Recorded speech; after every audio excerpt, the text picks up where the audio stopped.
आज का अगला टॉपिक हम लोग पढ़ेंगे फोटोसिंथेसिस। क्या पढ़ेंगे? प्रकाश संश्लेषण। क्या पढ़ेंगे? प्रकाश संश्लेषण की क्रिया जो होती है वो हरे पेड़ पौधों में होती है। तो ये क्या है? सूर्य के प्रकाश की उपस्थिति में पर्णहरित की सहायता से और वायुमंडल से क्या लेगा? Carbon dioxide. और जल के द्वारा क्या लिया जाएगा? इतना सब मिल करके हरे पेड़ पौधों द्वारा जो भोजन तैयार किया जाता है, भोजन का संश्लेषण किया जाता है, इसी प्रक्रिया को क्या कहते हैं? प्रकाश संश्लेषण कहते हैं, है ना। प्रकाश की उपस्थिति में भोजन का निर्माण किसके द्वारा होता है? हरे पेड़ पौधों के द्वारा। ये समीकरण हो गया। ये कार्बन डाइऑक्साइड है और ये जल है।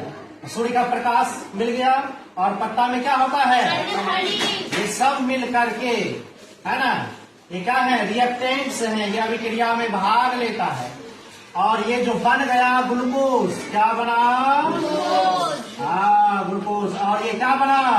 ऑक्सीजन। ये क्या बन गया?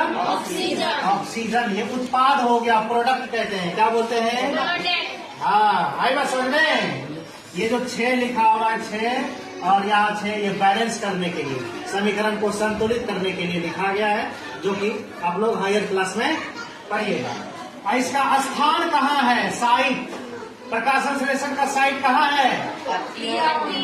है ना, हरे पत्तियों में। वहीं पर न बनेगा।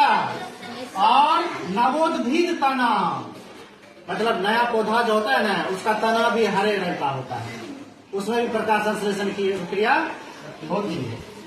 पत्तियों को क्या कहा जाता है? पेड़ पौधे का खाद्य कारखाना। उसी में बनता है सारा भोजन, उसमें भी जमा रहता है ना, है? उसके बाद पौधे के शेष भागों में जाता है। अगला क्या है? इसका घटक कौन कौन सब है?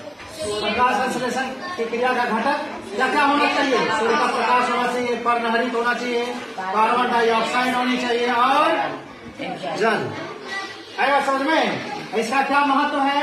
यदि प्रकाश संश्लेषण की क्रिया नहीं होगी तो सजीव को पोषण का स्रोत ही नहीं बचेगा। अनाज होगा ही नहीं, होगा नहीं होगा। आएगा समझ में? सजीवों हेतु पोषण के स्रोत के रूप में अगला क्या है? ऑक्सीजन और कार्बन डाइऑक्साइड को बैलेंस बनाने के लिए कार्बन डाइऑक्साइड ग्रहण करता है पेड़ पौधे और ऑक्सीजन छोड़ता है, ताकि सारे सजीव सभी जैसे जानवर सब है, मनुष्य सब है ना, ये सब ऑक्सीजन ग्रहण करता है बात समझ में? तो हमारे वातावरण में ऑक्सीजन और कार्बन डाइऑक्साइड का संतुलन कौन बनाए रखेगा? प्रकाश संश्लेषण की क्रिया। आई बात समझ में? आप लोग जो है प्रैक्टिकल भी कर सकते हैं। ये सब क्यों जरूरी है? सूर्य का प्रकाश क्यों जरूरी है? पर्णहरित क्यों जरूरी है? कार्बन डाइऑक्साइड क्यों जरूरी है? और जल है ना, क्रियाकलाप है ना। तो वो आप लोग पढ़िएगा, जहाँ तक संभव है प्रैक्टिकल कीजिएगा। ठीक है।